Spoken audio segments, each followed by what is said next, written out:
There goes another Argent right there. There goes two Argents taken out. If they're not careful, they're going to lose even more. They're splitting up his forces, trying to make himself look smaller than he can. And there he goes. If his opponent, these Curies are extremely, extremely fast. I don't know if they have their upgrade yet to where they can move while they're...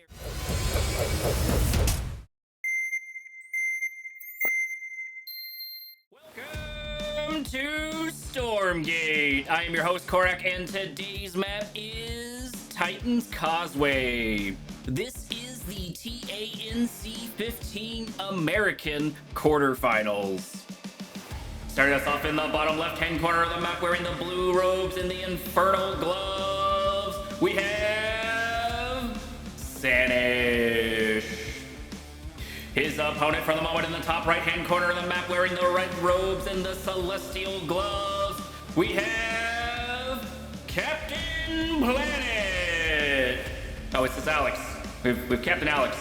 Well, that's not fun. Both fighters ready. Begin. We have Infernals into Celestials, and we have already a very, very aggressive Morph Core from CaptinAlex. CaptinAlex already setting up a Starforge, moving over here to the Vision Tower, possibly anticipating his opponent heading that direction, which I think the basic opener is to go for these creeps, go for these slimes right here, and I think he's going to try to have these vectors come and pick off either, hopefully, this Hexen and or some of these Gaunts. First vector is already almost out. Oh, I guess I missed a Fiend there as well. First vector is already almost out, but it's going to have a bunch to deal with unless he has the micro, unless CaptinAlex has the micro in order to fight this fight. I believe since he's gone with the Vector... Oh, apparently I missed a Vector. I believe since he's gone with a Vector, he's forsaken an Eco Start. That does appear to be the case. He gets the Scout off, he sees the Brute, he sees the Gaunts, he sees the Hexen, and decides to nope out of there for some reinforcements. He has exposed his hand just a little bit over here to ISanych. ISanych doing a very good job of trying to get some kiting in, gets a small amount of damage, but here's the second Vector, and they're going to start attacking some of the Gaunts. There goes one Gaunt down. If he's not careful, he's going to lose a Hexen here in a second, and actually one of the Vectors is in a really bad spot. He does still have a good amount of health, but killing that Hexen, killing that Gaunt early on has already gained him some net wins. Vector turns around and grabs a flower, healing itself, and I'm assuming the other Vector is probably going to go for another flower as well, and we're going to have three Vectors here for CaptinAlex. More Brutes come out for ISanych, getting ready for this assault. He knows that the Vectors are here, and he needs to do something about it, but it looks like the Vectors are actually going to get the creep camp, going to get the HP tower for themselves, and then start kiting their way to killing more and more of these Brutes. These Brutes are going to go down, and there's almost nothing they can do. Fiends are going to go down just as immediately. At this point, I would just turn the Fiends around, but there is the turn. It's not enough to do it. There are four Vectors here on the map. There is a very good blink there by CaptinAlex. CaptinAlex doing a very good job with his micro, moving in and out and producing more and more Vectors. There's another blink. There is the last blink from the Vectors after the last Brute goes down. No losses have occurred whatsoever for CaptinAlex on the Vector front. That is very, very good for him. The fact that he has this health tower, I'm not sure what ISanych is going to be able to do in order to combat this. Vectors do split up a little bit, and a third one is here, so we're going to have 6 Vectors inside the base of ISanych. Barely a minute, maybe 2 minutes into the game. There is the first blink of this fight. Gaunt after Gaunt goes down. Finally, a Vector is taken out. Another blink happens for the Vectors, but there are still 3 Vectors here to start killing Gaunts, and there are no defenses other than this singular Brute. The Imps have decided to turn around and start doing some damage to the Vectors, but the damage is done. They are not able to harvest any of this secondary resource, and there it is. There is the GG of our first set of quarterfinals going to CaptinAlex. I'll see you in round number 2. Welcome back, Commander. That was a quick round and a quick break. We are now on Last Hope between ISanych in the bottom left and CaptinAlex in the top right. CaptinAlex looks to be opening with the same build he grabbed last time that did net him a lot of victories early on, but ISanych probably won't be fooled by it twice. He's already seen the strategy from CaptinAlex, so he's going to know that he's probably going to keep something like that up. I do believe the Hexen is going to miss him, so he's not going to catch it, which means his Morph Core is going to be able to set up somewhere closer to the base of ISanych to decrease that supply line. However, rushes are a little bit harder on this map because you have to travel so far, and that morph core is not the fastest thing on the planet. Here is the scout for CaptinAlex. He's going to notice that there is not a morph core here, although I guess he could probably assume that there's a morph core either moving its way down or moving into a natural expansion. The Hexen teleports back to base just as quickly as it sets up, and I believe he is going to begin another scout. We are getting our first set of vectors over here by CaptinAlex. The interesting part here will be to see what the response is from CaptinAlex. What does he learn from that last match? What can he bring to the table this time around to net him a victory? He does have to go a little bit uphill since he is down 1 point, but it is still not impossible for him to make a reverse sweep happen. First vector is finally out, and it's going to move its way down to the health tower once again, but it looks like the Infernals, it looks like CaptinAlex was a little bit quicker at taking it this time, preventing that big advantage that CaptinAlex was able to get. Granted, like I said, because the map is a bit bigger, the travel time was much further, so it put off the Celestial Rush just a little bit more. We have now moved into 2 vectors, and the vectors are going to try to grab some of the easier camps. They're going to try to grab these speed camps, kill these dogs. There is 1 dog taken out. I think he has plenty of time to take it if he is careful. However, here is CaptinAlex right here about the same time, and if Alex is actually not careful, he's going to lose those creatures, or going to lose those vectors almost for free. CaptinAlex floating around this tower to try to take it, to try and capture it, and does manage to grab it. Vectors poking and prodding, looking for some sort of advantage they can get their hands on, and unfortunately they're actually going to get pinched here a little bit by CaptinAlex's forces. There's gods on the other side and brutes on the other side, but they are able to run past the brutes, but not at the cost of nothing. That is 1 vector down. That is very, very good for CaptinAlex. He's doing much better this time around than he was in the last game. Third vector is joining, and a flower is going to be grabbed by the vectors, and they're going to move forward and probably look for some imps to kill. I think that's what I would do, but there's another brute here for the defense. We do get a blink by the solo vector over there on the right hand side, and I think we have a fourth vector right there. Vectors poking and prodding at the brutes over here. When that brute does explode, it will turn into 2 fiends, and they will be able to chase down these vectors. If CaptinAlex is not careful, he might actually get pinched here, but he does manage to get 1 brute, but 1 vector is almost down, is almost taken out. He sort of taunts the blink, but does not go for it. It is available if he wants it, though. These vectors are not giving up. They're attacking on multiple fronts. They're going for the meat farm over here in the south. They're looking for a hole, or at least occupying the forces of CaptinAlex over here in the north. 3 vectors are going to start taking out this meat farm, but if he's not careful, CaptinAlex is going to end up with no way out here in a minute. The fight does begin, and he loses a vector. His micro is not as good as it was last time around. There goes another vector, so that is 2 vectors down just for the cost of the meat, and that's... oh, okay, he actually did get that 3rd vector out, I believe. I don't think it blew up. However, his micro is not as good as it was in the previous game. Either that or CaptinAlex has stepped up his game. The annoyance has not finished. These vectors are going to start to do more and more damage, and I think they actually forgot there. CaptinAlex having to blink them out in an emergency. They only have a minute amount of HP left. These vectors not having the same kind of purchase that CaptinAlex was able to get in that first game. The Infernal Bile Ball has started to build up just a little bit more, and they're going to try to take the center of the map, take this vision tower. That's a good idea for them. Hopefully they will be able to notice this Starforge and take it out. That would be a good kill for them, but I think they're just trying to push out some of the forces instead. There they go. They are starting to take out the Starforge, which is going to cost CaptinAlex a little bit of money. However, CaptinAlex in the background has been able to expand into his natural expansion, while the Infernals have not. From everything I've been able to see and read, the Infernals need to expand a little bit sooner, so CaptinAlex might actually be a little bit behind on that front, even though he is up on a good number of these units.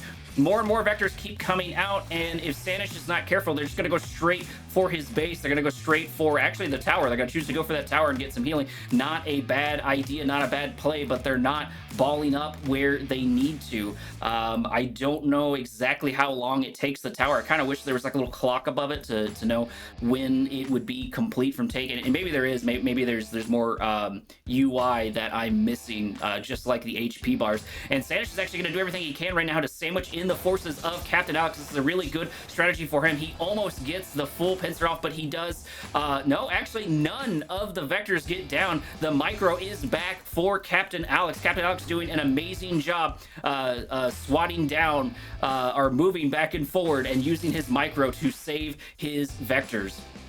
CaptinAlex really favoring this corner, whether it's to start hitting his opponent from above or to jump away. CaptinAlex does finally notice it while the vectors move further in the south, and none of these 4 gaunts are actually in a really bad spot, and this would be a fight that I think that CaptinAlex wants. However, he does lose a vector. He does lose 2 vectors. That's 2 vectors down for the cost of 6 gaunts. I don't know what the net cost will be for this, but the important part of all of this is that CaptinAlex still has not expanded. He has not moved into his secondary expansion, which he's going to need. He does have a massive bio ball, and he might be able to pressure CaptinAlex early on, but it remains to be seen if CaptinAlex can eke out a victory. His forces are, like I said, definitely looking much, much better. If he can grab that speed tower, that'll be great, because then he can just roll his way into his opponent's base. He'll have that 30-second speed buff, and that goes for all of his units, as well as some passive speed as well. And it looks like we've got some Curie over here and some Seraphim for CaptinAlex, but he does not have the forces to hold off this assault. He's let CaptinAlex build up just too much and lost too many vectors in that fight. Speaking of the vectors, the brutes are going to start running at the vectors. 1 Curie does get taken out. I think 2 Curies got taken out, but the forces for CaptinAlex are going to start backing up. Nope, there is the turn, and there is the backing off of the forces of CaptinAlex is going to throw down FUG, give himself a little bit of a home ground advantage, maybe waiting on a couple of more troops. There does appear to be another set of gaunts and brutes on their way.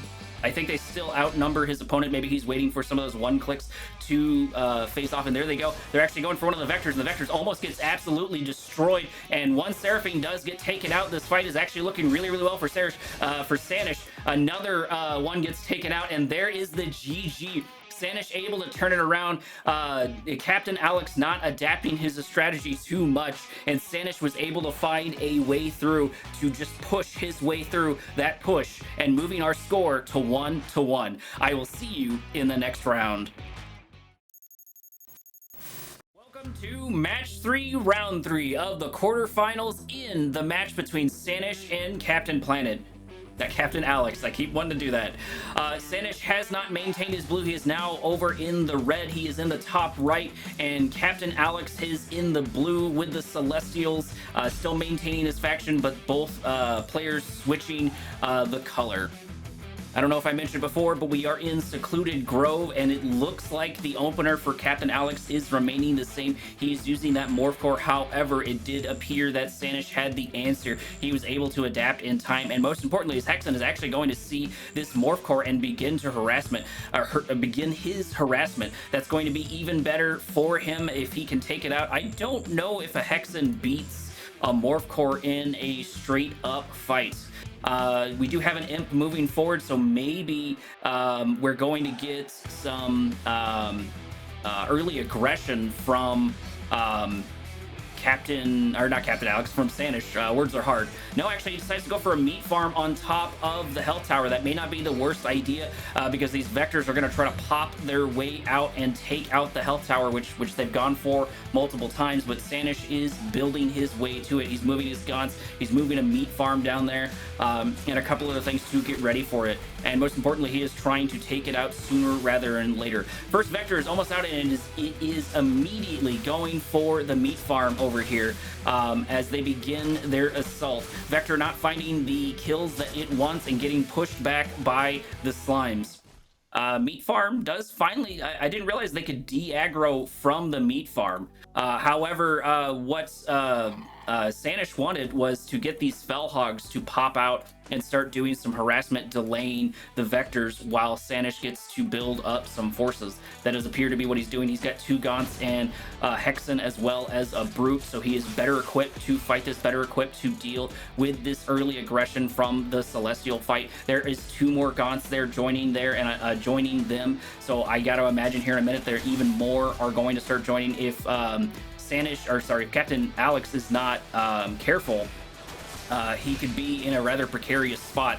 It does look like ISanych is going to go for the slimes instead. He's going to take the tower, and then he's going to start making his way over to killing the vectors. 2 blinks from the vectors happen, and it does look like a good number of the forces of ISanych are taken out. That's not super great. He was able to get that camp, he was able to get that Luminite, but he actually was able to capture the tower too, so he's got some healing on his Brute, he's got some healing on his units. That's doing a lot better for him than the first round, and I would say marginally better than he was in the second round. I feel like, or maybe marginally less. I feel like in the second round, ISanych did a much better job of dealing with these vectors early on. Vectors are noping their way out, whether they are regrouping, whether they're grabbing flowers, I'm unsure yet. I doubt their assault is completely over yet, but for the most part, ISanych is ready for it.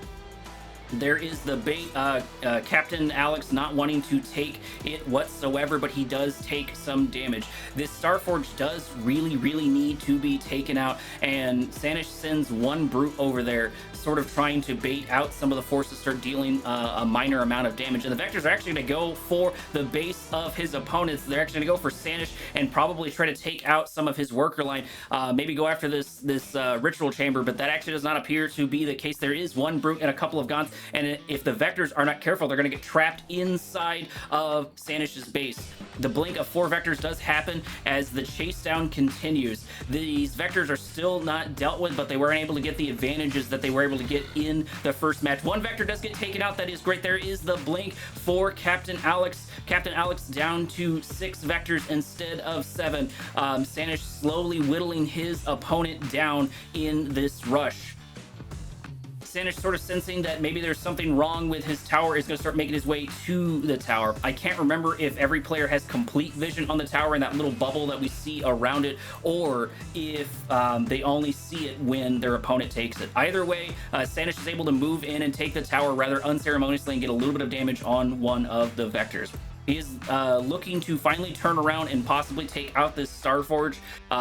The vectors were not able to find the purchase whatsoever that CaptinAlex was able to get in the first game. But these vectors are still out. They can still do a lot. They can take out a bunch of these camps and start working on getting some resources for CaptinAlex. CaptinAlex starting a small expansion over here, moving his Prism over to his natural expansion. I do not believe we have seen ISanych expand at all in this. Granted, having this Bio Ball, having these units, which is what he's been focusing on, has done him rather well, and it did stave off all of these vectors. We may actually get another skirmish here in a second between ISanych and CaptinAlex. Nope, instead, it doesn't look like CaptinAlex wants to take the fight. There we go. He just turns around and tries to get a couple more shots. He gets 1 of the Gaunts taken out, but this is a lot of Brutes. This is a lot of forces to deal with, and I believe the victor of that tower was actually ISanych. Isanich's doing a good job of taking all these vision towers, and if CaptinAlex is not careful, he's going to lose some of these vectors. He does take a couple of drive-by shots there. I don't think he wins this at all. There is the blink. There are no more blinks left on these vectors until the recharge timer hits, until their cooldown is up, I guess I should say. It doesn't look like CaptinAlex is going to get any more of these vectors. He hasn't rebuilt another Starforge anywhere. He's grabbing Curie instead, mixing up the strategy a little bit. FEG does come out for Isanych. I think that is to give him... No, he's got plenty of vision. Maybe he expected the vectors to come down sooner rather than later. CaptinAlex electing to grab some energy from this energy tower, probably more for the Luminite than anything else, and to deny it from his opponent. The Curie are finally going to get scouted, and here we go. Here goes our next big engagement for this match. There goes Vectors, there goes Curies, left and right. No, actually, the Curies are actually still up. They're doing really, really well against these Gaunts. These Gaunts are sort of dying left and right, and this fight can still go either way. Vectors do pop out, 2 Curies do go down, and I think they were able to grab 1 Vector. Not super great. Actually, a Vector did get taken down by a Fiend. I don't think CaptinAlex was paying attention to his Vectors at that time, and those Fiends were able to get a easy kill on their opponent. Bioball moving into the base of his opponent, moving into Sanish's, but nope, deciding to turn around instead. Maybe he's waiting for the forces, maybe he's waiting to catch something here. If he waited just a slight amount longer, he would have been able to catch a Curie, but he is not able to grab it in time. And he might actually get sandwiched here by the Vectors in the Curies. There's three Curies and 6 Vectors, and another 2 Curies in the north. That does appear to be the case. That does appear to be what they're going for, and the back line of the Infernals is starting to get taken out. There goes all of the Gaunts. All that is left right now is Brutes. That's not great for Sanish.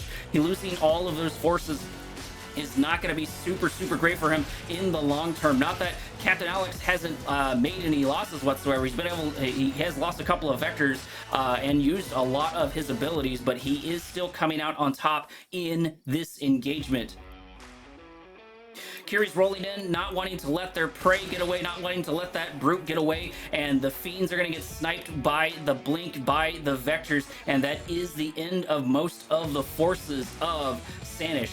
Sanish is still not expanded to his natural expansion, but you know, like I said, his strategy worked before in the second game. I don't think it's going to work this third time around. I think he needs to mix it up just slightly. Whatever that form of mixing up will definitely be up to him, whether it is upgrades, whether it is an expansion, but I feel like the best course of action here is to try and get an expansion. But I guess if he lost all of those forces, he's probably looking to rebuild it in order to get ready for another assault, because CaptinAlex is not going to let his opponent just sit there and not take harassment. CaptinAlex is going to want to look and poke and prod around. He's a lot of these fast moving units in order to start these assaults.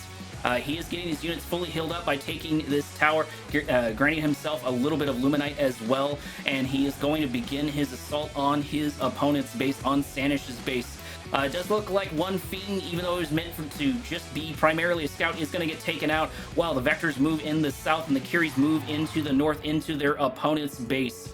They do get caught in sort of a precarious spot, but I don't think they care. There are the Vectors getting ready for some sort of fight, and also a Shroud Stone gets put down for the defense for Sanish, but CaptinAlex is able to make it out unscathed. CaptinAlex waiting on a couple of these reinforcements and just continuing with this harassment, making his way back to the health tower to replenish. He's just gonna keep doing these hit and run tactics over and over and over to whittle down his opponent, and it looks to be slowly working. We do have our first set of Magmadons for Sanish. If he can get close to those can do a good amount, so maybe it's there just for the Curies if they decide to run into their opponent. Speaking of the Curies, where did they go? There they are. Curies are actually going for a camp right now. There is now a bit of a lull in the battle as each player decides to grab a couple of camps for themselves, get a little bit of Luminite, get a little bit of XP for themselves, and Sanish still has not expanded. I really feel like that's going to bite him in the butt. I guess technically we don't have a collector on the Luminite mine of the Celestials, but that'll remain to be seen how relevant that is. The Bio Ball for Sanish is building up rather quite nicely, and he's going for this other Vision Tower to get ready for more of his assault. What he did last time was grab the Vision Tower, look for a fight, and then move into his opponent's base. FEG has come down at a really good time. All these carries are starting to move their way out. They do dodge the Magmadon trample ability just as quickly as it arrives. These carries are extremely, extremely fast. I don't know if they have their upgrade yet to where they can move while they are exploding, but I think the forces of CaptinAlex are a little bit outnumbered here. He does have Gaunts, but most of his brutes are down. And oh no, there goes a set of 2 Gaunts taken out. CaptinAlex is just not winning these engagements. These fast-moving tactics from his opponent have just been keeping him absolutely on his toes. If he's not careful, he might actually lose a Vector, but no, that is not the case. One of the Fiends goes down for CaptinAlex. CaptinAlex still not looking super, super great. His opponent keeps running over here and getting some healing on himself. FEG does come down to replenish some of the armor of CaptinAlex, and CaptinAlex is actually it was actually almost, no, he doesn't get the Curie. I thought he's gonna be able to get that Curies. Curies do move in this, and this may actually be our final fight. If CaptinAlex loses this, he's going to be in a bad spot. He's lost little fight after little fight, and that's going to begin to add up, especially against CaptinAlex. CaptinAlex doing a much better time in this fight than he was in previous ones, and Magmadon does get surrounded and is starting to get tanked down just a little bit, but the Gaunts are going to continue doing more and more of the damage, and some of the forces of CaptinAlex are actually taking a decent amount of damage. It remains to see if CaptinAlex can continue taking this advantage. He does not have this health tower, which means that these Curies, which means that these Vectors are going to continue to heal throughout this entire fight. It looks like the forces of CaptinAlex are finally going to get taken out. CaptinAlex able to find some of the victories that he needed, some of the wins that he needed in these engagements, taking out much of the forces of his opponents. Gaunt's going to move in and try to sandwich on top of these Vectors, but there is the Blink Vectors able to get out just in time in order to regroup with some of these Curies. However, that is the first little point in CaptinAlex's victory there. He was able to do much, much better there than he was in previous fights. If he can keep up that micro, if he can keep up the bio ball, he can come out on top, but he needs to keep winning these fights, especially if he's going to invest so heavily into his army instead of his economy. 3 prisms now on the Luminite over here, but still no Luminite mine for that. I haven't played Celestials enough to know the significance of it. I think the prisms, which I think you can have 4 on one particular mine. I think the prisms are the workers for the Celestials, and then I think that the collection towers give a passive bonus. CaptinAlex is positioning to move in on his opponent. I don't think he knows the number of Curies. However, he might have a lot of faith in these Magmadons. He does see the amount of Curies that CaptinAlex has, but he's going to continue to dance around and maybe try to kill one of these creation chambers, or at the very least force a fight. Looks like most of these guys actually do have their armor, but it's not enough as the FEG comes down and they begin to replenish their white armor, which you can see right there in the bottom left on the top. It does not heal them, but it does replace that tiny amount of armor. We are still getting some dancing around over here inside the base of CaptinAlex. CaptinAlex not choosing to take any of these engagements, just sort of waiting for his Luminite mine to start taking pot shots at his opponent, and I think that's what he's waiting. I think that's what CaptinAlex is waiting for. Words are hard. Yeah, he's waiting for that one-click ability to back off, but while he's waiting for that, it does look like one of the Archangels was able to come out. That's going to be a good advantage for CaptinAlex. That could turn this fight around, and oh no, there goes so many Gaunts from just one charge from this Archangel, and just a quick moment, the forces for CaptinAlex get hurt, their damage gets taken down. There are Magmadons, there are plenty of tanks, and there are a couple left for them, and they're still doing a good amount of damage, but that Archangel just doing a phenomenal amount of damage to the backline of CaptinAlex, and CaptinAlex is slowly losing this fight. He's still able to do some damage, but his forces are split. They need to be focusing on killing more and more of his opponent. A second Archangel is out and going to take out even more Gaunts.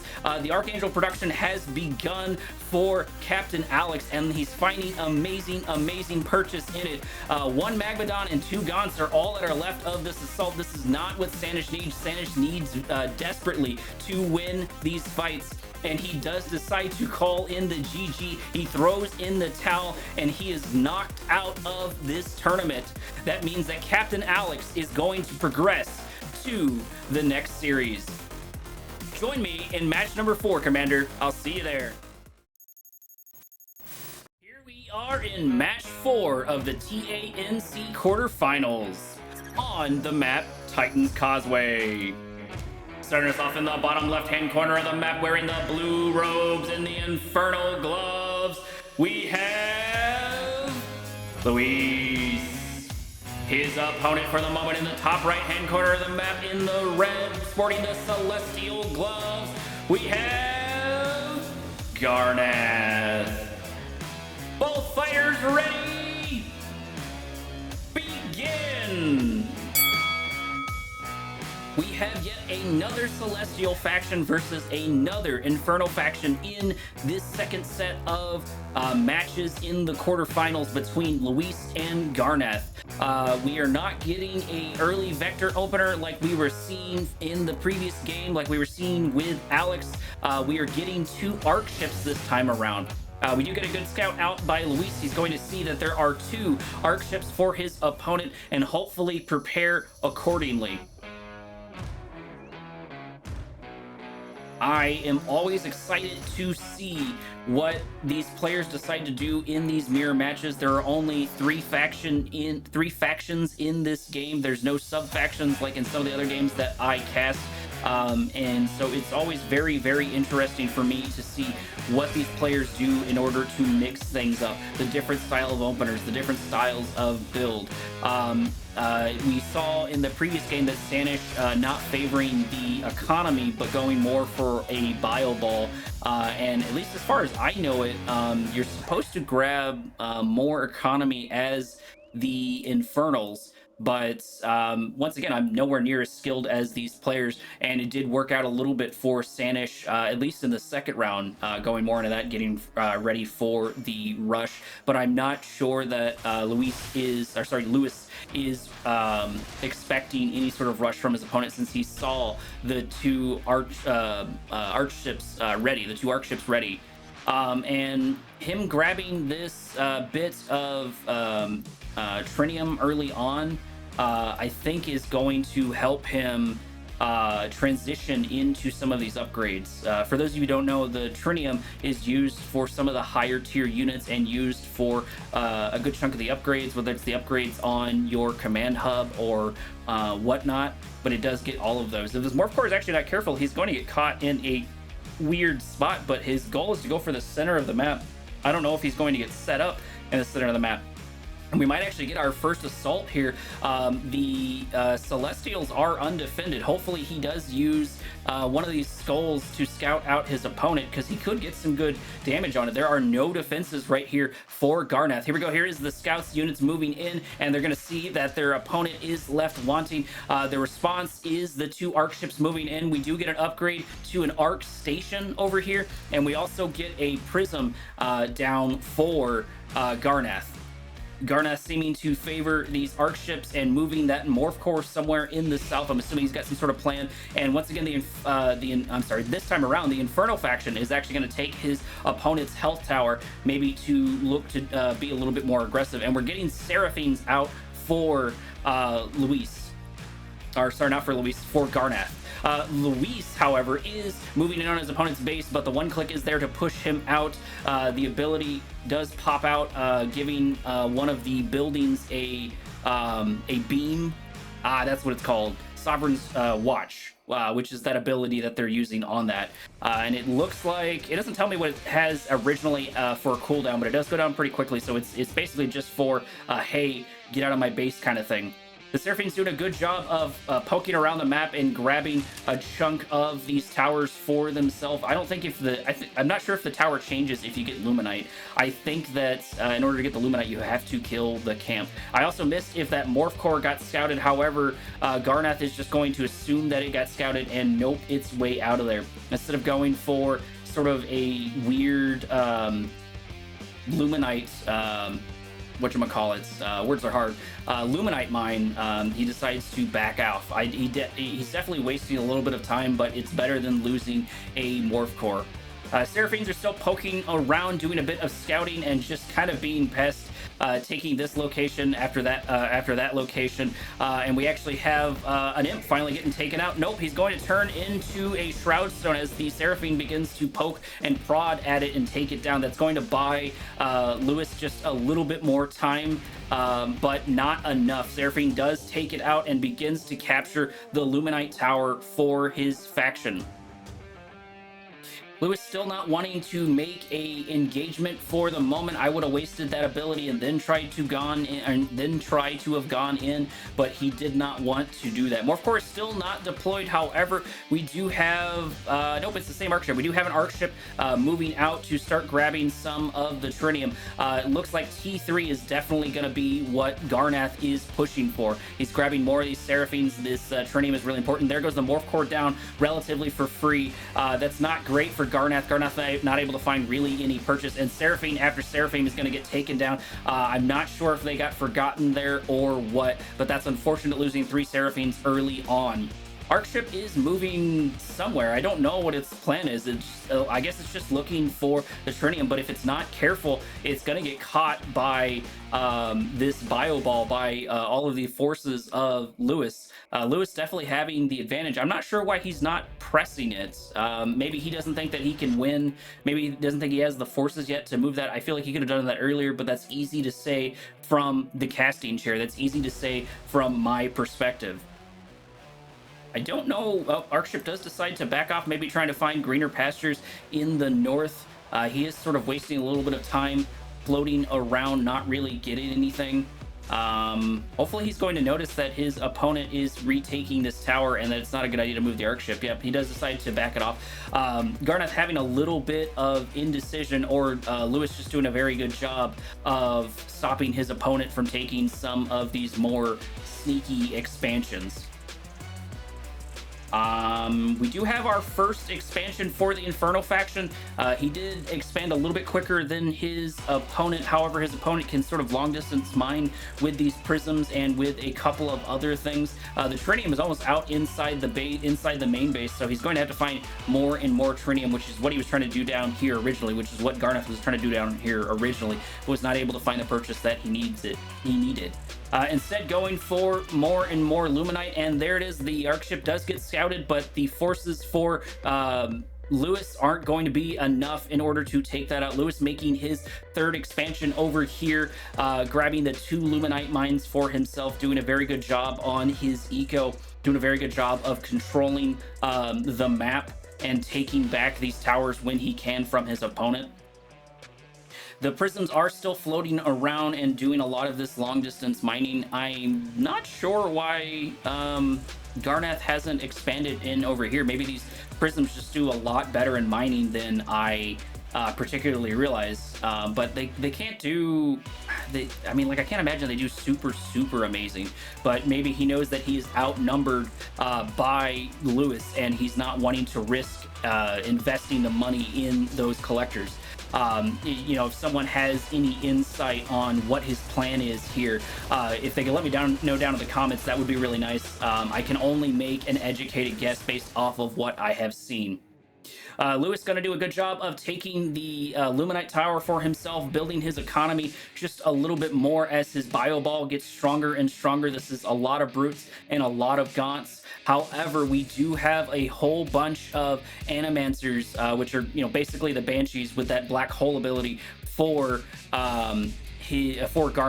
Garnath actually getting ready for an assault. It looks like setting up a little bit of a wall outside of his base. Not a bad strategy if his opponent decides to attack. I'm really not sure why Luis isn't being aggressive and why he's not scouting his opponent a little bit more. He does appear to be doing some minor scouting right now, but you could send like 3 or 4 of these fiends into your opponent's base to poke around and see what is all there. But unfortunately, these fiends are actually going to get caught by these animancers, and a couple are going to go down almost for free. I don't think the fiends can take out the prisms over here, and maybe that's why there are multiple prisms here, because the ground forces, except for the gaunts, cannot attack them, which means it's free real estate for Garnath. Nobody seems to really be scouting their opponent in this game. I know it's a lot easier to do that with dogs as vanguards, but it's not impossible to do with a couple of other the factions. We may actually get our first engagement over here. The bio ball for Lewis is moving out. It has split up, trying to pincer these units over here and actually trying to bait them out, doing the best he can, but no, it does not really happen the way he wanted. He does get 2 gaunts, but he does waste one of the black hole abilities. Lewis splitting up his forces, trying to make himself look smaller than he can. And there he goes. If his opponent's not careful, if Garnath is not careful, he's going to get caught here. This could be game right here. Losing all these forces right here against all of the forces of Lewis are going to be a lot. And there is the GG. Getting caught right there cost Garnath the round. Moving us on to match number 5. I will see you there, Commander. Welcome back to round 2, match 5 between Lewis and his opponent, Garnath.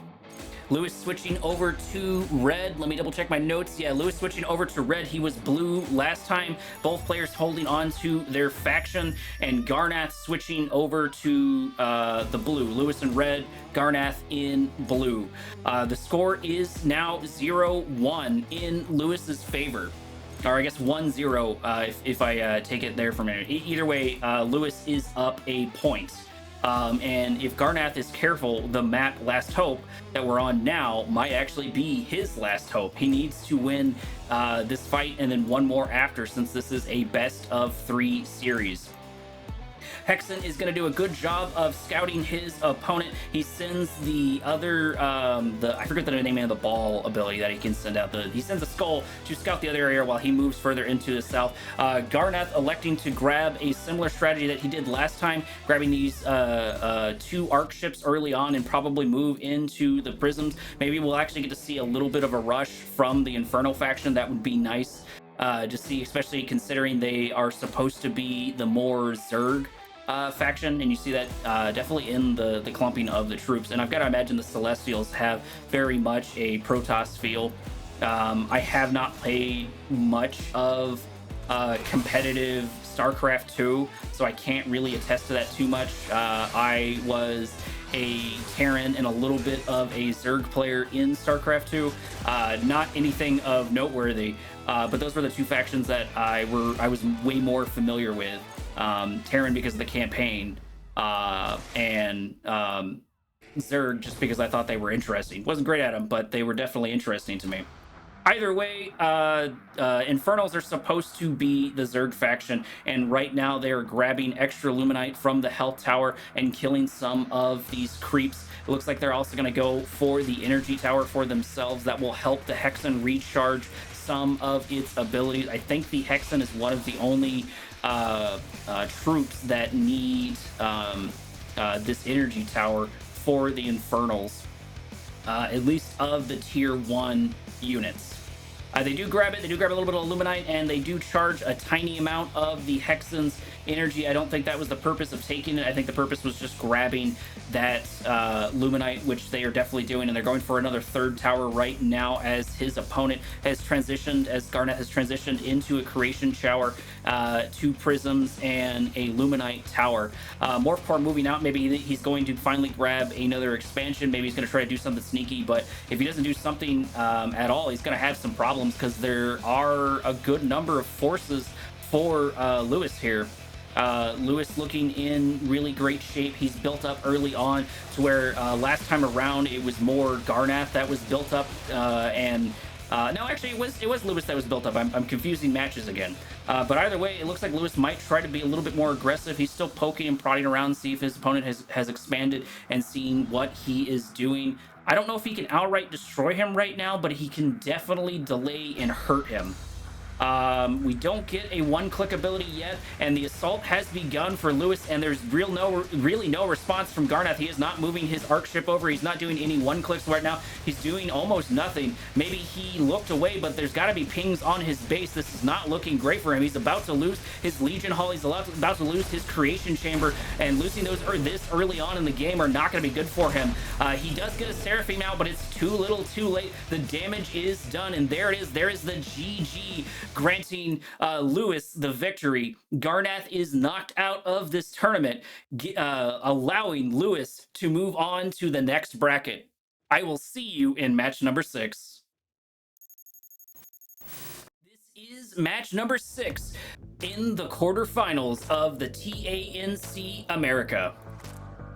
Starts off in the bottom left-hand corner of the map, wearing the blue robe, sporting the celestial gloves, we have 3DB. His opponent from the moment in the top right-hand corner of the map, wearing the red robe, sporting the infernal gloves, we have Kel.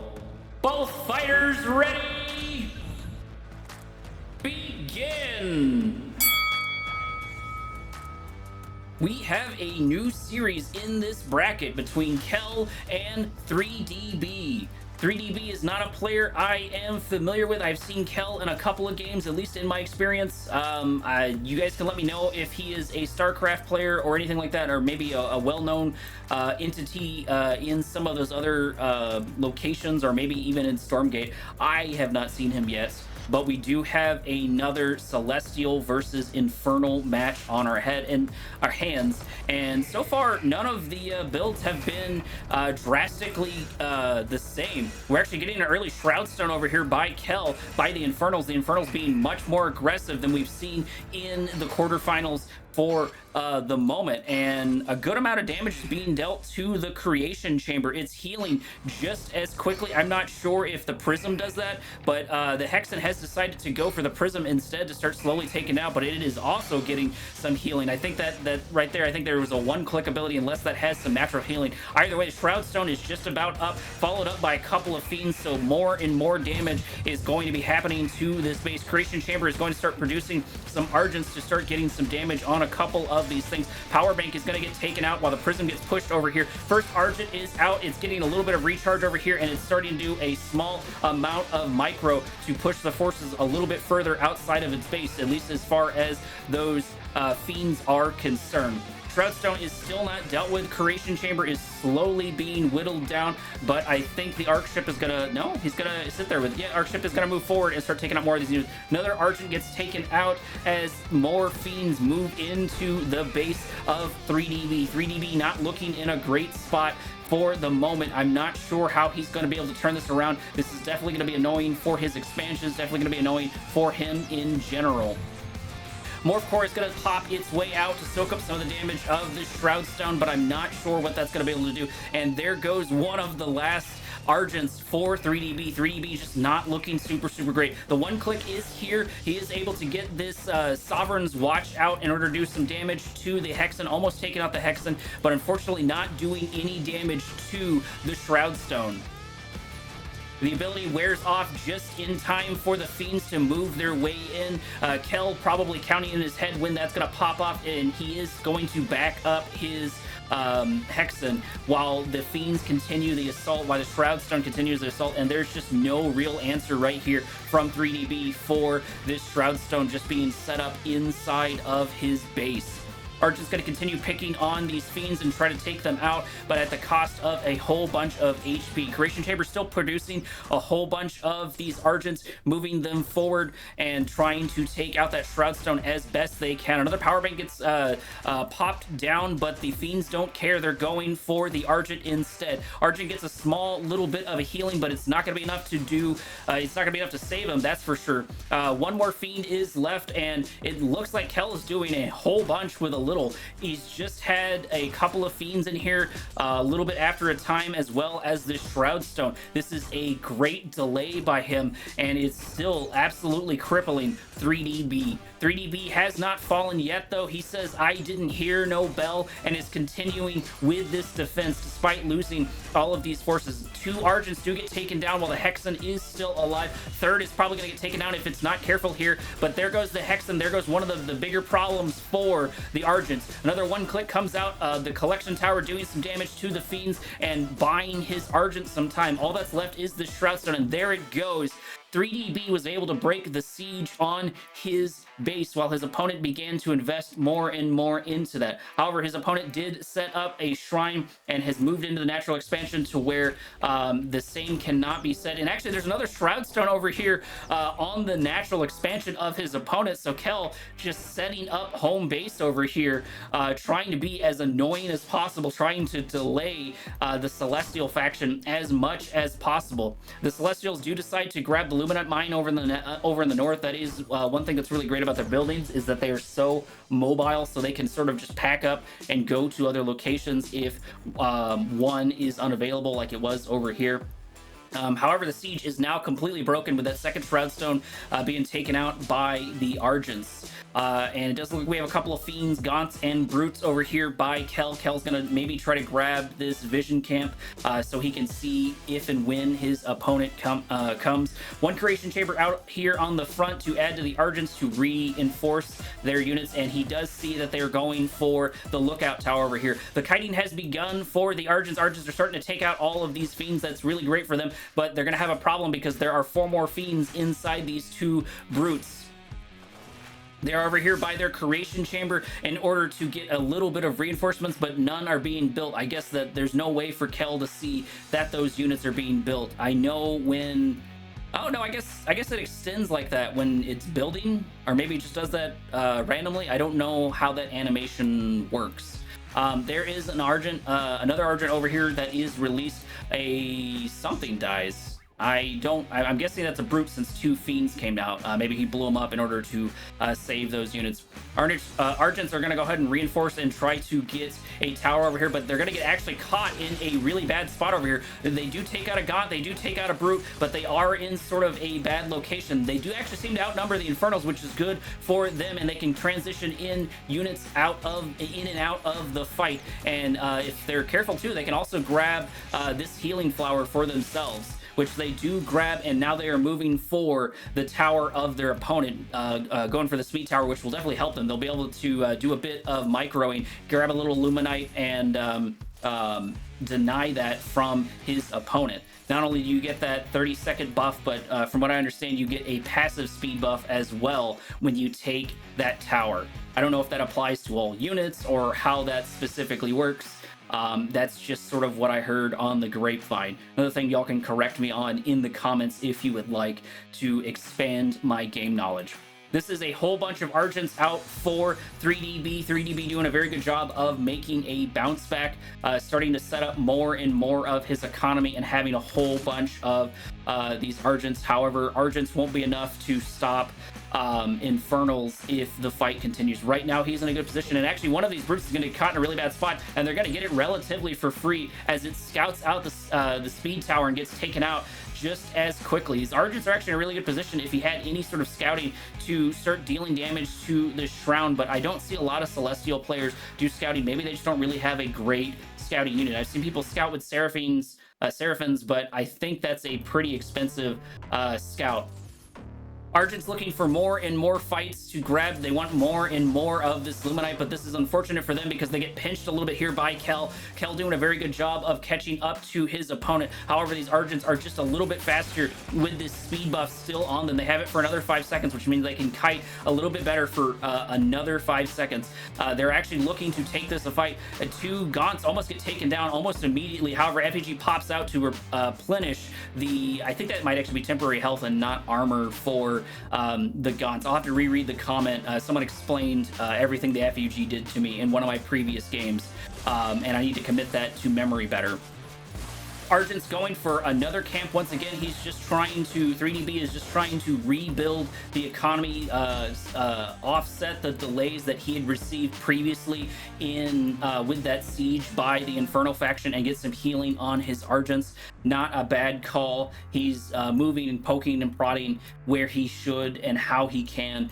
The only thing I don't see these players doing too much of, like I said, is scouting of their opponent. I feel like it's easier for the Infernals and the Vanguard to do a bit of scouting because the Infernals have the Fiends and the Vanguards have the dogs, so it's easier to just produce a couple of dogs to make their way over there. However, these players might be doing some higher level math where they're thinking about units, and the scouting may just not be worth not having an additional Argent in the fight. And we're actually gonna get another good engagement over here. These Gaunts are actually a little bit faster than the Argents, and if the Argents aren't careful, they're gonna get taken out. However, I think they're making a drive-by of both the speed tower and the power bank to give them a little bit of extra damage, because the shots for the Argents aren't free. They cost power, and once they reach 0, they start doing a pitiful amount of damage. I think it's like 0.5 compared to what they normally do. Yeah, so it's 16 normally. I don't know if it illustrates how much damage they do when they're out of power.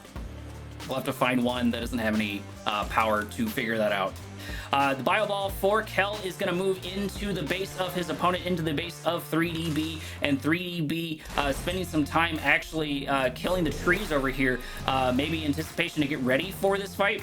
Letting these animators die, or letting these Banshees die, the Animancer, sorry, die, is not going to be super great for him. However, the forces for Kel are actually going to get caught here. FEG comes down in order to replenish their temporary health, but I think they're outnumbered here. 3DB has just too many Argents, and the Gaunts are just way too committed. Sure, they're going to be able to get a good chunk of kills, but the ship moves in to start doing some healing. Actually, these Gaunts are doing significantly better than I thought they would. Maybe the micro is significantly better for Kel. Kel's coming out on top of this fight. I thought 3DB was going to win this fight, but I was dead wrong. These Gaunts do a lot more damage than I expected, and the Argents might actually be out of energy. That may be where it is, and there is the GG. 3DB throws in the towel, giving the first match to Kel. I'll see you in match number 7.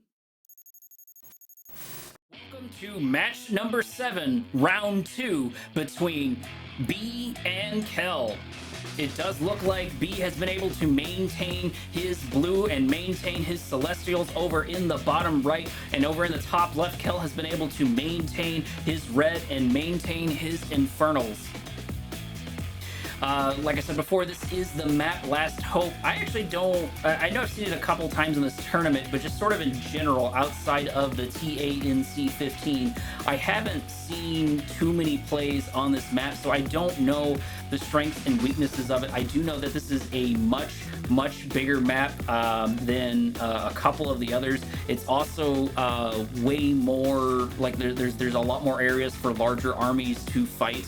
And I've seen a couple of players say that they feel like Stormgate is more set up for these larger maps than they would be on some of the significantly smaller maps. I forget what the really tiny one is, but I know a lot of people are not a big fan of it, at least from what I've seen. I've seen people even go out of their way to say that the map needs to be out of the game entirely. I don't know if I shared that opinion, but I'm not really sure. It looks like we're actually getting another Shroud Stone by Kel. Kel keeping up the same strategy. Let's see if 3DB can adapt to it this time around. He is moving his arc ship in here, and yep, he does actually have a Curation chamber up, but it is not ready to produce Argents just yet. However, first Argent's about to come out, and I assume make its way over here. Prism gets pushed out, unfortunately, for the Prism, and that Shroud Stone is almost out. That Shroud Stone is almost ready to go. I think the arc ship can take shots at it, but that will remain to be seen. As soon as that Shroud Stone does pop up, he's not going to want to deal with it. Another set of Argents are building. Actually, there's another Shroud Stone on the natural expansion of 3DB.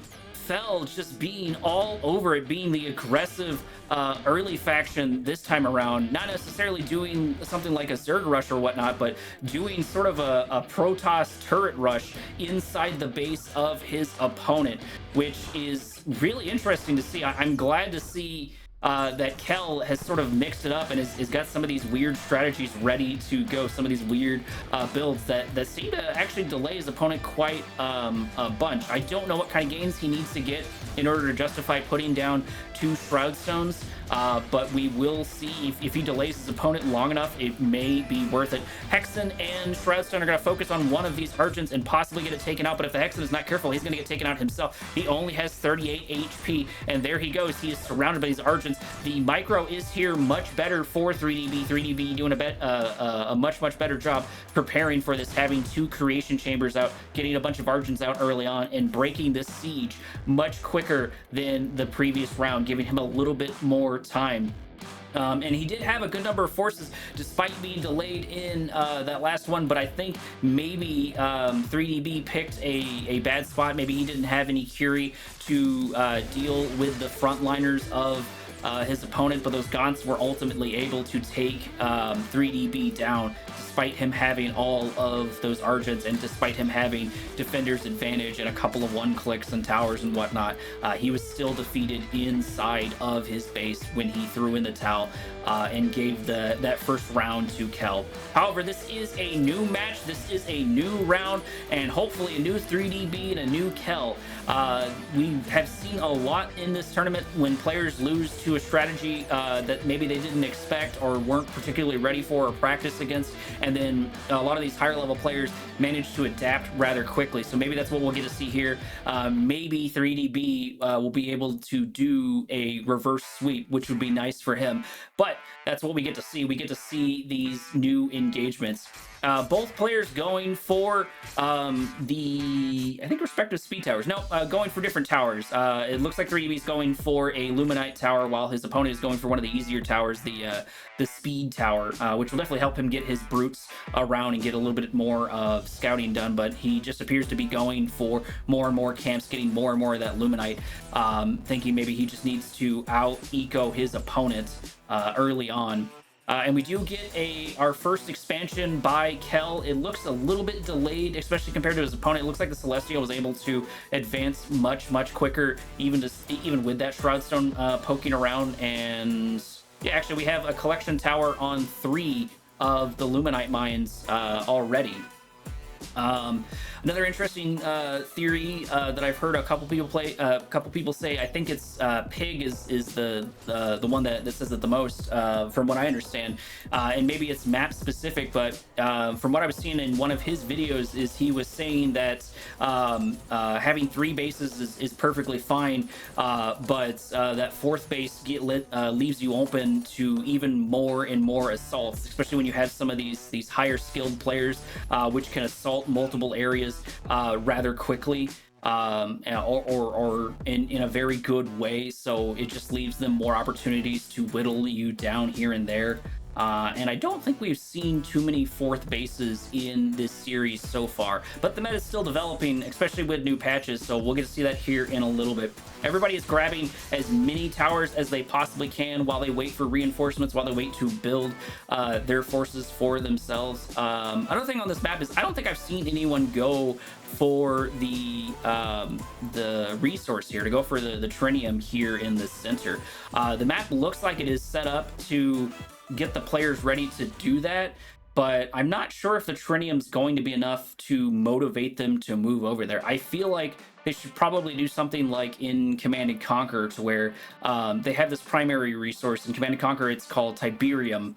Here it's called Luminite. And in the center of the map, what Command & Conquer likes to do is they like to put Tiberium, that first resource, the primary resource, but it's at a doubled rate. So normal Tiberium is green and double Tiberium is blue. And so they'll have the blue Tiberium in the center. And that might be something that the devs could try out, is in the center of the map having resources that are worth double, if they can manage to make their way over to harvest to grab that resource. But you know, maybe the meta is developing in a way to where this Ethereum is very important. What I mentioned before favors, how do I put it? It favors early aggression and early harvesting, and this seems to favor late aggression and late harvesting of the trinium. I haven't seen really too many people go for it. It does look like Kel was able to get a vision tower for free. Not a big difference, not a big gain one way or another, but he was able to wrestle away from his opponent with a much faster unit. Everybody's still sort of sharking around, positioning, looking at all the different towers, trying to grab all of the resources that they can, and allowing themselves to build up more and more. It looks like the forces of 3DB are quite significant compared to their opponent, and actually there is, I guess, somebody's ability to get invisibility on the forces of the Celestials. I didn't realize that was an option. And there goes the assault. Kel not noticing the invisible units, obviously, and losing a good chunk of units right there to a handful of the Argents. Argents starting to poke around and prod at their opponent's base.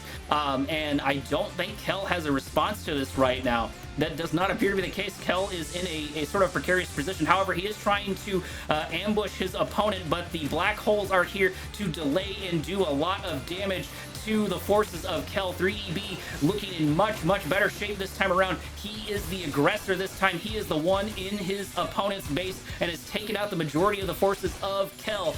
Kel is losing units left and right inside his base, and this is not looking great for him. If he loses these last set of units, I'm not sure what hope there is for him. This might be the first win for 3DB. There it is. There is the GG. Kel throws in the towel, moving our score to 1-1 in both players' favor, I guess, because it's a tie.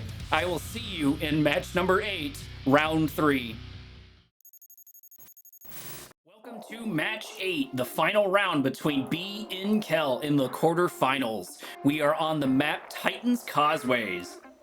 And it looks like 3DB was able to hold on to his Celestial in blue in the bottom left, and Kel was able to hold on to his red and his Infernals in the top right. Doesn't appear to have an imp following this Hexen to do the 2 Shroudstone opening. I think he thinks that his opponent has already figured out an answer to it, instead grabbing an Iron Vault and a Conclave early on. Maybe deciding to go for more mass forces. We'll get to see here in a little bit. 3DB actually going for the health tower over here, the health tower over here with a Morph Core, an Arc Ship, and a Argent. Hexen is actually going to get caught in a really bad spot over here and is going to teleport out just in time. 2 Argents here, as well as the Arc Ship and the Morph Ship going to be able to take this health tower. 3DB not wanting to deal with any of the shenanigans he dealt with last time, so has started off with a couple of these early Argents, now having 3 Argents early on. Taking very nominal damage, but it's not going to matter because as soon as they kill these slimes, they are going to be able to heal up, while his opponent does the exact same thing, but with a Brute and a Hexen. Nothing weird yet from the Infernal faction, nothing weird yet from Kel that we've seen previously, so he's definitely mixing up his build, and maybe we'll get to see more than just Argents from 3DB. 3DB already moving into his first natural expansion, this Luminite mine over here, ahead of his opponents. Maybe that'll get him some the net gains that he needs early on to deal with the not necessarily the rush forces, but deal with the forces of Kel early on, who seems to be able to build bio balls faster since they are the Infernal faction, be able to build his army up just slightly faster. For the moment though, both players are just grabbing towers, ecoing up like they did in that previous spot, building up to one of the bigger engagements. Titan Causeway is one of those maps that is about medium size or so. Maybe the Infernals were thinking with it being a slightly bigger map. I don't remember the exact map previously, but maybe being a slightly bigger map, and the fact that his opponent was able to push off both those assaults, that it was not going to work this time around. So he has changed up his build and grabbed a couple of more forces early on. A couple of these Fiends, a couple of these Gaunts, a couple of these Brutes, relatively standard build. Another Conclave pops out for his opponent, I'm guessing in order to produce these more of these Gaunts much quicker. He was able to find an amazing purchase. Kel was able to find some amazing purchases in the Gaunts previously against the Argent, and maybe that's what he's going for here. And one of these Argents, one of these Argents actually get caught in a really bad location and killed almost for free. A couple of Fiends do go down for it, but I'm not sure Kel cares too much about the Fiends, especially if he's able to grab one of those Argents. I really need to play more of the other 2 factions. I only play Vanguard right here to understand the net costs, like as in if 2 or 4 Fiends dying is 3 to 4 Fiends is worth dying to kill 1 Argent. Camp hunting has continued over here on both sides of the map. Actually, Kel has a little bit more in the bank than his opponent, but not more when it comes to his supply, not more than his food, which I'm guessing is just bread in this universe, which I think is kind of funny that everybody eats the same bread. I know what it's supposed to represent. I get it. It's food, it's supply, but the fact that it's bread is at least a little amusing to me. Kel grabbing the tower for his secondary resource just a little bit after his opponent. Maybe we'll get to see him tech up a little bit. Maybe we'll get to see some dragons. And he does have his first shrine. He does have his first expansion. It's a bit behind the Celestial faction, but he can still mine just as quickly. And the Celestials seem to have grabbed a third expansion as well, favoring more eco. I will be very, very curious to see if these players decide to go for a fourth base and prove me wrong in the previous game. So that part will be at least enlightening. I still haven't seen a fourth base, and the Infernals have actually been expanding much slower than I would expect them to. Maybe that's just the build versus Celestials, because they're worried about maybe the Vectors or like early Argents. Either way, I'm not quite sure. Another little skirmish has begun over here with the Fiends getting taken out sort of rather unceremoniously, but they're sort of just testing the waters, getting ready for the rest of the army to arrive, and the Fiends are going to be able to slow down one of the Argents at the cost of 2 of their lives. While the rest of the army moves forward, these Gaunts are going to start doing some damage, but if they're not careful, they're actually going to run into the other forces of 3DB. 3DB doing a good job of actually not taking that engagement at all, despite having the speed tower. I'm surprised he didn't fight that, but maybe he just didn't think that he could win against all those Gaunts. He did make a mistake and lose all his Argents in one of the matches to those Gaunts, so maybe he is worried about them this time around. And from what I'm understanding too, the Infernals seem to be really strong right now, favoring Kel just a little bit, at least from what I can tell and from what I have read. That might depend on the player and the player skill, but everybody seems to be represented relatively equally in this tournament that I've seen anyways, from Vanguard to Infernals. It does seem to be a good showing. And here we go. We got another engagement. We've got the microwave by the Argents doing a very, very good job of taking out unit after unit. There is the FUG for Kel, getting some of that bonus HP for his forces. And I think 3DB can come out on top of this if he's careful with this engagement. A couple of the Argents do get pushed out, 2 of the Argents do get pushed out over there. And these Gaunts are doing more and more damage to the backs of these Argents. There goes another Argent right there. There goes 2 Argents taken out. They're not careful, they're going to lose even more. There is the one click on top of the power plank, starting to do some of the damage to the Gaunts, but it's going to get taken out just as quickly. Another one click right there, and also taken out just as quickly. The Gaunts are starting to lose a little bit of forces. Kel is looking a little bit more anemic, but so are the forces of 3DB. This is still anyone's game. The Gaunts are a little bit outnumbered, but they were able to turn it around when I thought they couldn't beforehand, so we'll get to see what they can do this time around. 4 more Gaunts join the fray. 4 more reinforcements are moving their way up against these Argents. Another Argent gets taken down. 2 Argents get taken down. There is the FUG by Kel. Kel doing a very, very good job with his micro taking out unit after unit. There is another one click for the Argents healing them, but I think it's too little too late. Those Argents are all but gone. They're dead. They just don't know it yet. And the Gaunts have begun their assault on the Arc ship instead of the Argents. Maybe just trying to take that down while his opponent is distracted. And I don't think 3DB can come back from that. I think this is Kel's game. I think 3DB is about to get knocked out of the tournament, and there it is. There is the GG.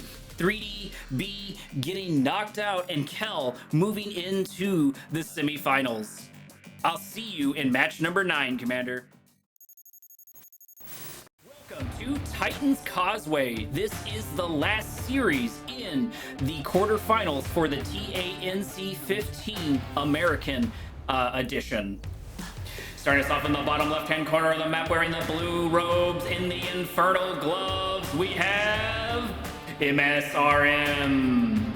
His opponent from the moment in the top right-hand corner of the map, wearing the red robes, sporting the Vanguard gloves, we have Mixu. Both fighters ready? Begin! we have we have one Conclave and Iron Volt opener for the Infernal faction. We haven't seen any dogs yet from Mixu. No, Mixu deciding to go for Lancers instead. No, I take it back. I guess you get that dog for free. There is the one dog, and it's gonna start picking on some of these Mastiffs. I do not believe it can whittle those down, but maybe he is just floating around and being annoying, doing something with his time, increasing his APM. He is starting to move over to this health tower to help his Lancer out, so he's gonna have his good boy make its way over there, but he did get at least a small amount of scouting, while it looks like a small wall is being built, stopping the larger units moving between. If I remember correctly, no wait, because that's overlap. That should stop smaller units from going through, but we'll get to see here in a little bit. I know you have to have a tiny amount of overlap when you've got these bigger buildings next to the smaller buildings like the meat farms in order to keep out smaller units. And for the most part in this game, at least for the purposes of moving through walls, there are really only two sets of units. There are small units and there are large units. Large units being, for example, the Lancer, and small units being the dogs, at least for the Vanguard faction, which means that different units can fit in between that gap than other ones. Speed Tower getting taken from MSRM from Mixu. Mixu doing a good job of grabbing that and starting to move his dogs. And if he can get these Gaunts, that would be really great for him. He doesn't have the buff for them yet, but unfortunately he is not able to get it. The Gaunts micro is just there too well for him, but he does do a little bit of damage. He does do a little bit of harassment with the dogs, and it may not be over for Mixu. Mixu going a little bit more into these dogs, not a bad strategy. I've seen a lot of these players, a lot of these Vanguard players favor the dogs early on, and I understand why, because they're super great at harassment, they're super great at scouting, they're just good boys all around, from what I've been able to tell. Hopefully it doesn't change too much. I do like the dogs being in the game because it makes a little bit things a little bit better action-wise from a caster's perspective. I don't know what people think of them, like if they think the dogs are too strong or if they think they're in a good spot. That's another thing y'all can let me know down in the comments on what your opinion is of the Vanguard dogs. Like, this isn't gimmicky. I actually am legitimately curious what the players think of the dogs. And we actually have our first Hedgehog over here to support the dogs. Dogs and Hedgehogs moving in with the whole one Lancer, and Hedgehog actually, no, he was able to get a good amount of micro out, but he did lose 20 HP from a couple of the Gaunts. Hedgehog deciding to continue to be annoying while the rest of the forces back their way out. I'm curious what kind of range the Hedgehog has versus the Gaunts, but he does not appear to be winning those fights. He's taking a good chunk of damage and is probably going to run his way back over to the healing tower like the rest of the units of Mixu. Mixu reinforcing his dogs with even more dogs and actually grabbing more Hedgehogs as well. So dogs and Hedgehogs seem to be the strategy for Mixu, looking for those hit and run tactics. I see more and more of these early aggression builds from just about every faction, which I'm definitely here for. I love seeing it because it breaks up the lull early on in the beginning of the match. Once again, like, I don't know if people favor sort of the slower moving match gameplay wise, but like I said, casting wise, I enjoy it much more to see it. The forces for MSRM are going to move in and try to take the tower away from Mixu. They're going to try to take this Trinium tower away from Mixu, or at the very least, going to try and take the Luminite from killing the camps, and it does look like he's going to be able to get it. He's going to be able to grab that little bit of resources, and Mixu not wanting to commit to a fight over here against all of these units. Probably a smart call, especially considering they had the speed tower buff for that, so they would be able to keep up with the Hedgehogs and the dogs just a little bit better. Mixu poking and prodding and seeing if he can get this Trinium tower back. That does appear to be the case, while a bunch of dogs move in the north and grab the other Trinium tower. I'm wondering if we're going to get any upgrades for the dogs. Okay, so so that's the upgrade that helps them against light units. It gives them plus 16 versus light units, which I think the Gaunts should fall under. Definitely not the Brutes, definitely the Gaunts and the Hexen. So that's very good for moving those dogs into the back line. Maybe his goal might be to move the Hedgehogs forward, and then have the Hedgehogs and Lancers do the sort of main assault, be the anvil part, and the dogs looking around to kill the Gaunts. That would be at least my initial thinking. But once again, in a game as new as Stormgate, we get to see more and more developments, even in the tournaments. Like, we get to see the tournaments develop new strategies, or players showcase their new strategies early on in these tournaments. So it's always exciting for me to see, and it's exciting for me to cast a new RTS. Because the other RTS I'm casting, Command & Conquer, is a much older RTS. EA for the most part has just sort of let that game die, except for a couple of like mobile games here and there. We do have an engagement finally on the base of Mixu. Mixu is ready for it. He's moving his bobs forward. He's moving. He's already got his sentry here to deal a couple of damage, and a couple of brutes get taken down almost for free. I don't think Mixu lost anything there. That was a good engagement for him. He was able to whittle down some of the forces of his opponents. I don't know where his dogs went. Oh, I guess they're mixed in there. I guess I missed them. There's more and more scouting out for the dogs, making sure they're not going to get in a bad position. Another Lancer over here joins the forces of Mixu. He is outnumbered here, but he can micro his way out. However, that movement speed buff is causing these hedgehogs to get taken out. One brute does get killed for it, but one hedgehog was taken down in order to get that. A couple of repairs come out on top of the units of Mixu, and it looks like the assault from MSRM is not over. He's going to continue his assault, possibly over here in the south, or at the very least take that tower away from his opponent, take 2 towers away from his opponent, while his opponent is preoccupied with taking the HP tower over here. HP tower is finally grabbed by Mixu, and Mixu seems to be posturing for another fight. I don't think he has the forces yet to fight his opponent unless he can really out micro him like crazy and just whittle down more and more units. This is still a lot of gaunts and a lot of fiends to deal with, but if they can get a couple extra pot shots, especially if they can kill this Magmadon, that'll be super great for them. It's not going to be enough that Magmadon is very tanky. They do get a brute for free, which is great for them. This entire time, Mixu has been whittling down more and more of the brutes of his opponents, more and more of the brutes of MSRM. MSRM very much so favoring that speed buff to catch up with these hedgehog, catch up with these forces, and Mixu is actually looking in a little bit of a bad spot. A couple of his lancers get caught. But there is a Vulcan here to start the fight, to finally put down some heavy damage on a couple of these units, and they're starting to get supported. I don't know where all the dogs went. Maybe the dogs got taken out early on, and for some reason MSRM not wanting to take this assault, maybe he was just hoping to get better hits with the Magmadon, but just was not able to find the purchases he needs. He also has a Hellborn on the field. That is a decent, I guess, sort of siege artillery unit for the Infernal faction. I think it's the first time we were able to see it in the quarterfinals, at least. Gaunts are going to move forward and take a little bit of damage on top of the dog, but I'm not sure it's enough to kill it. There it goes. No, actually, the fiends died. The dog somehow made it out. He does have a dot on him, which may kill him. No, the good boy manages to make it. He makes it to the Hell Tower instead, saving himself from certain death. Mixu definitely wanting to fight this, take out a couple more of the Gaunts. He was able to get a couple of good Gaunt kills early on. 2 Vulcans here. This is looking like a much stronger force now from Mixu. 3 Vulcans here. They're just going to be able to chew down a good chunk of these units, especially if they can kill these Magmadons, and a whole bunch of Hedgehogs to begin this assault. Unfortunately, there's no Gaunts to start taking out the dogs, but they do seem to be ignoring the Gaunts for the most part, focusing on these Magmadons, focusing on whittling down the forces of MSRM, and there goes the majority of the army of MSRM, but the same can also be said for Mixu. Mixu lost a whole bunch of his mechs, lost a whole bunch of his hedgehogs, but he's not done yet. He's going to continue his assault with his hedgehogs. He's going to continue trying to whittle down his opponent, and there he gets. He gets the last Magmadon. That's very good for him. Those are definitely one of the units he is very worried about.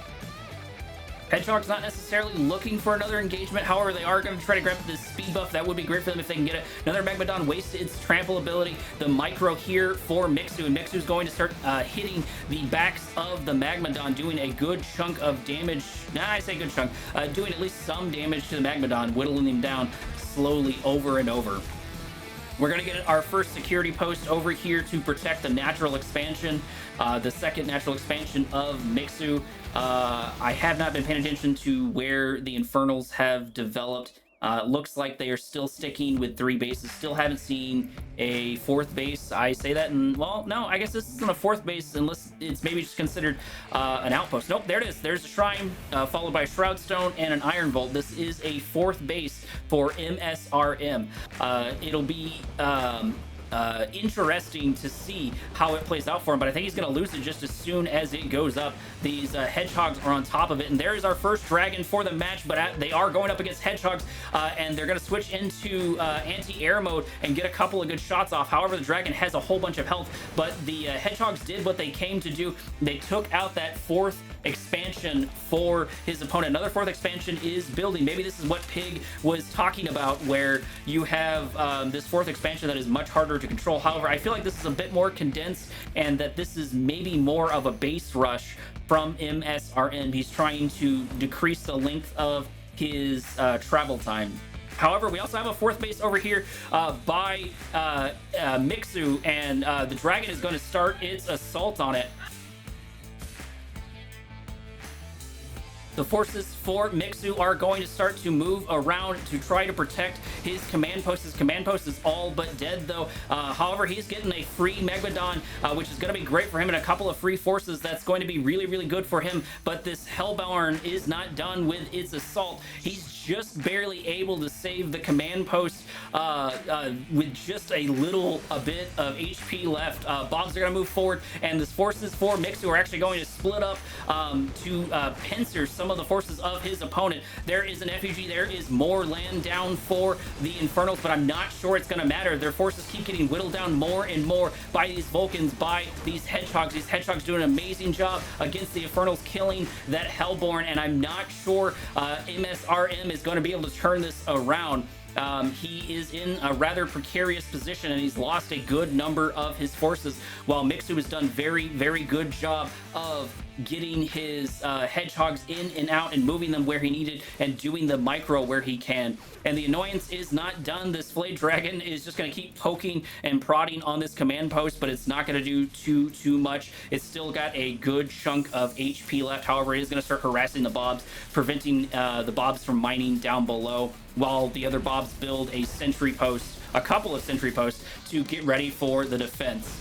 Hellborn are going to continue to sit on top of this area and bombard their opponent from afar, bombard this command post. And it looks like even with all these Bobs, just 3 Hellborn are able to do a crazy amount of damage to this command post. However, the Bobs have definitely doubled and probably even tripled on their repair, and the command post is now back to half HP. The forces for Mixu have kind of moved in. They've begun a minor assault over here in the south. They probably want to start pressuring these Hellborn, and there they go. They do actually get another Hellborn. There's 2 Hellborn right there for those Hedgehogs, and I believe they got it almost for free. Yeah, they did get it for free. Another Brute is taken down, and the forces for MSRM just keep getting whittled down more and more by Mixu. Mixu doing a very good job of pincering his opponent, and now moving into his base. This might spell the doom for this 4th expansion for a 3rd time. Mixu able to take out a 3rd time, and oh no, losing these 4 Hellborn is not going to be great for MSRM. He's looking in a very, very precarious situation. He does still have a dragon. He's been able to keep it up for a good amount of time, but he's lost unit after unit and is starting to lose more and more units over and over. 2 of his bases are being assaulted at the exact same time. That 4th expansion is finally being taken down. They were able to kill the shrine, and Mixu is setting up here to stay. He is fully into this assault. MSRM is not looking great. He is holding on, but he does waste all 3 of his trample abilities, and as the Magmadons move in and get picked off extremely unceremoniously, getting taken down left and right. The fat lady may have not sung quite yet, but she may well have. Because this looks like Mixu's game. I don't see a way for MSRM to come back from this. There are so many Hedgehogs here, and Defender's advantage doesn't mean anything if you just completely outnumber it. It does look like the Vulcans are gonna they're gonna decide to turn around and get the shrine while the dragon does attack it, but that is actually the GG. MSRM does throw in the towel, giving the first round to Mixu. I will see you in match number 10, Commander. Welcome back, Commander, to match number 10, round 2 between MSRM in the blue and Mixu in the red. This is the final series, the final set of matches before the quarterfinals are over. And whoever wins this will transition into the semifinals and then the finals after that. I'm not sure if I mentioned it before, but we are on the Isles of Dread. MSRM doing a very good job of being aggressive early on, but sort of falling off later on in the game. He just wasn't able to keep up with the micro and the production of his opponents. And we actually got to see fourth bases in that one. And we did see a little bit what Pig was talking about, where that fourth base is just a little bit hard to control. MSRM lost his fourth base, I think 3 times in that game in total. However, Mixu did not lose any base or really too many buildings whatsoever from what I saw. Conclave and a meat farm are going to sort of help the Infernals progress their way just a little bit further into the area over here as the dog gets a scout, followed up by a single Lancer. It looks like, yeah, so it looks like we do 1 Lancer and then just start producing dogs for this early build for Mixu. Hexen and Brute are going to do a good job of isolating 2 of these Shadow Mastiffs, getting their first set of kills, getting their first set of Luminite from their own towers. And it looks like Mixu has elected to go for the HP tower for himself, one of the little bit harder towers to give. And I actually don't know if the towers give different quantities of Luminite. I really wish when the players took it, not only would there be like a little circle above the tower that says, oh, hey, I've almost captured this kind of thing, but I wish it would also like have, you know, like a plus Luminite, you know, plus 60 Luminite or whatnot pop up. Even if that was just a setting we had to turn on and people didn't like that overall. It would be nice for me to see and nice for some of the newer players to just sort of like not infer, but just sort of see that is benefits, because I actually didn't know until recently that taking those towers gave you Luminite. After doing some research and watching some more casts on my end, that's something I discovered, so I did not know initially, and it wasn't super intuitive to me. However, I have not played any tutorials or watched really any tutorial videos for this game because I'm just not a big fan of those. I grab all my information from cast, and I hate tutorials in video games. I understand that they have a purpose, and I can't sit here and complain and say, oh, I didn't do the thing that the tutorial told me to do, because I never did the tutorial. I get that part, but I still hate them. It does appear that MSRM is going to grab this Luminite tower on his side while his opponent grabs the Vision tower. They're sort of going tower for tower, tit for tat on both sides, instead of going for something a little bit more aggressive. The Bio Ball for the Infernals seems to have developed pretty well, and I think a couple of these players are accidentally hitting something to ping from time to time. I don't know if your opponent can see your normal pings or not. I know there's a ping for good luck, have fun, and I know your opponent can see that from what I understand, but I don't know if they can see the normal pings.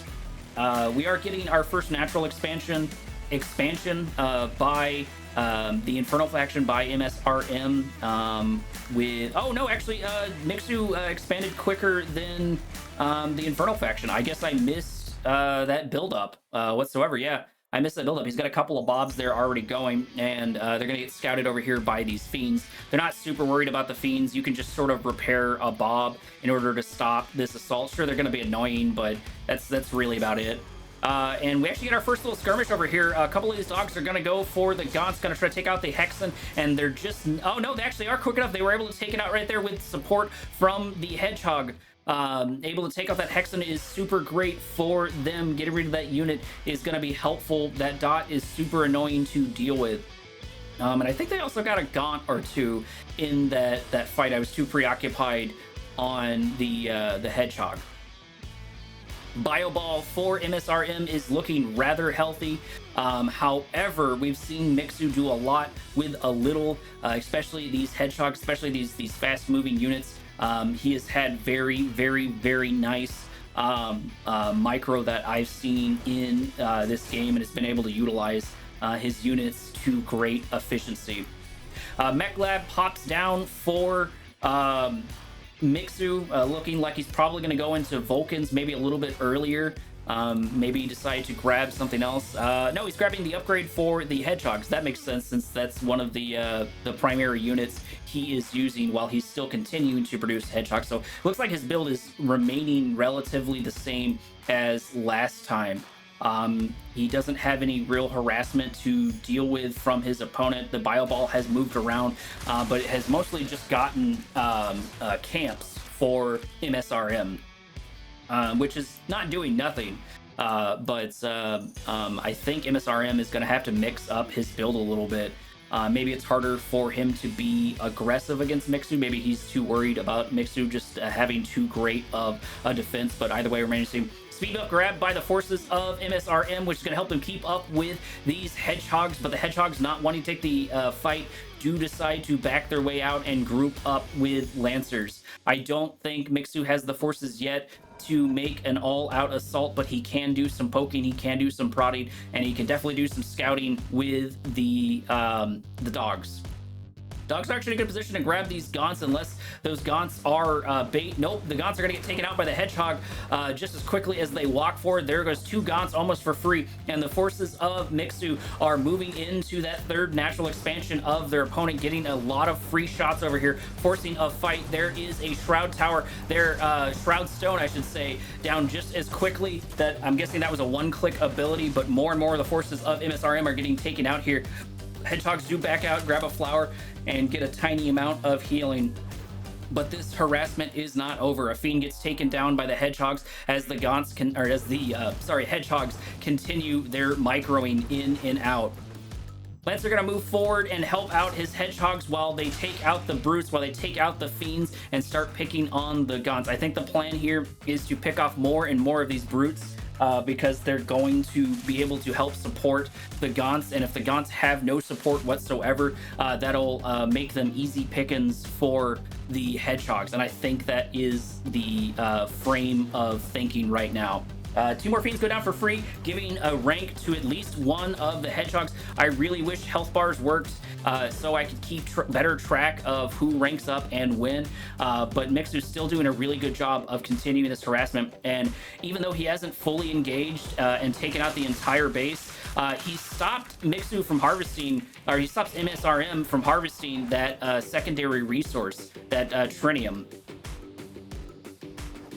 Forces for MSRM have split up just a little bit, maybe trying to bait his opponent, but they're not going to take it whatsoever. Hedgehogs get a couple more kills on their way out. They're still just continuing to whittle down the Bio Ball of the of MSRM. MSRM finally freeing up his shrine a little bit, finally freeing up his expansion over here to start finally building.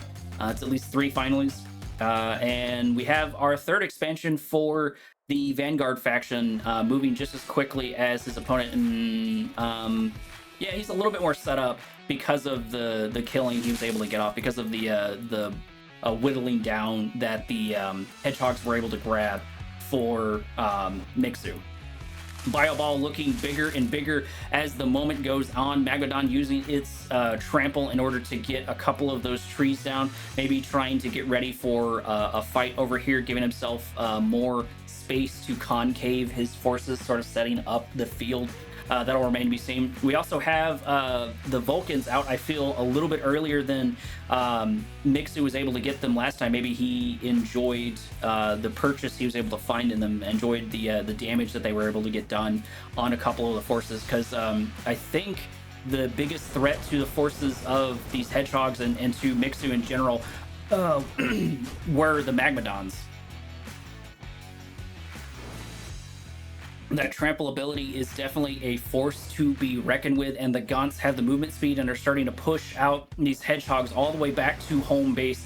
They do turn around and get a couple of kills, but that speed buff is still there. It did finally wear off, but these Fiends are just a little bit too close for comfort for the Hedgehogs. The Hedgehogs are going to keep taking shots on him and doing a very good job. I think he only lost just the one Hedgehog. Forces of the Gaunts over here are going to get caught in a really bad location. Vulcans are going to move in. Hedgehogs are going to move back and forward. They do get a couple of Gaunts for free. They also have that speed boost to aid them in the fight. Mixu, seeing the writing on the wall, has decided to back up and not take that engagement. Definitely a smart call. He's a little bit further away from his what's it called? He's a little bit further away from his supply lines, but if he's not careful, he might actually get caught by the forces of Mixu. Mixu moving in, having a couple dogs doing their scouting, and the Lancers moving forward with their speed buff that's only going to last another couple of seconds, another 5 seconds or so. But I think the forces are going to be able to make it out. If they can get this Magmadon, that'll definitely be worth it. That'll be a very good gain. And there we go. The Vulcan actually dashes forward, stunning the Magmadon, getting a free kill. That's super great. I actually did not know the Vulcans, when they did that dash, that they could stun their opponent. That's something very, very nice to know, and it adds a little bit more micro to their kit other than them just dodging. Mixu electing to grab this Luminite Tower to bolster his economy just a little bit more and grab some EXP for his forces. He is definitely looking like he is a force to be reckoned with against the bio ball of his opponent. Gaunts with no escort are starting to move into one of the natural expansions of his opponent, while Mixu does the exact same thing in the south. He turns around just as quickly, seeing all those Gaunts moving into his territory. He does have one buzzsaw cannon here, but it's going to get taken out just as quickly as it does any damage whatsoever. That Lancer's going to survive and move into the other sentry as these Gaunts get caught in a really bad location, and now they are dead. They may look alive right now, but they're all but dead. These Hedgehogs are just going to hunt them down to the very end.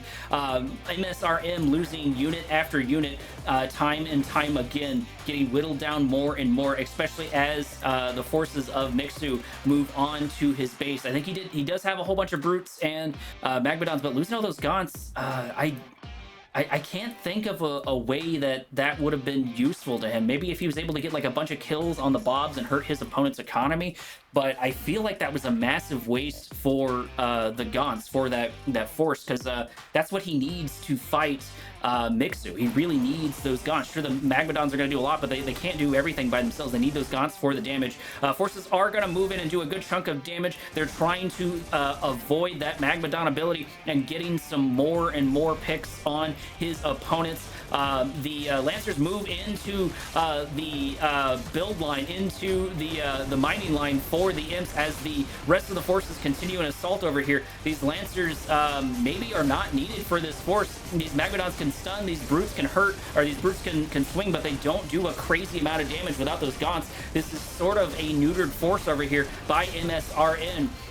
The Vulcans are just doing a very, very good job. They may as well have a mop in their hand, because that's what they're doing. They're mopping up the forces of MSRM. He's losing troop after troop, unit after unit, as they get taken out over and over and over, and it's not looking good whatsoever for MSRM. He's going to start losing infrastructure. He's going to lose the last of his Magmadon. Sure, a couple of the forces of Mixu have been taken out, but I don't think that matters. More and more reinforcements are coming in, and the Mixu is on the front doorstep of MSRM. If MSRM is not careful, he's going to get knocked out of the tournament right here. I don't think he has anything left in the tank.